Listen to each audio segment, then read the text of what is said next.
श्री गणेशाय नमः। ऋणविमोचनार्थ भौमस्तोत्र।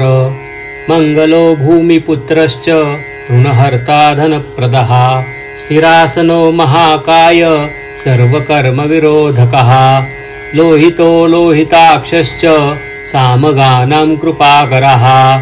धरात्मजः कुजो भौमो भूतिदो भूमिनन्दनः। अंगारको यमश्चैव सर्वरोगापहारकः। पृष्ठे कर्तापहर्ता च सर्वकामफलप्रदः।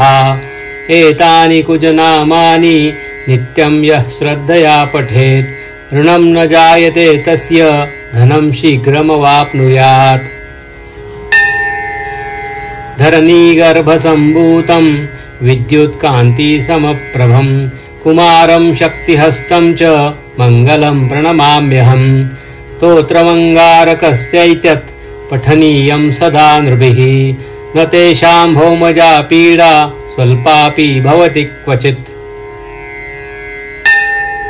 अंगारक महाभाग भगवन् भक्तवत्सल त्वां नमामि ममाशेष मृणमाशु विनाशय।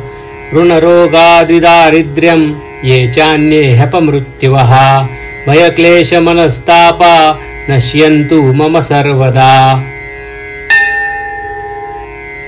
अतिवक्रदुराराध्य भोगमुक्तं जितात्मनः तुष्टो ददासि साम्राज्यं हृष्टो हरसि तत्क्षणात्। विरञ्चि शक्रविष्णूनां मनुष्याणां तु का कथां तेन त्वं सर्वसत्त्वेन गृहराजो महाबलः। पुत्रान् देहि धनं देहि त्वामंसि शरणं गतः। ऋणदारिद्र्यदुःखेन शत्रूणां च भयात्ततः। एभिर्धार्दशभिः श्लोकैर्यस्तोति च धरासुतं महन्तीं श्रियमाप्नोति ह्यपरो धनदो युवा। श्रीस्कन्दपुराणे भार्गवप्रोक्तं ऋणविमोचकमङ्गलस्तोत्रं सम्पूर्णम्।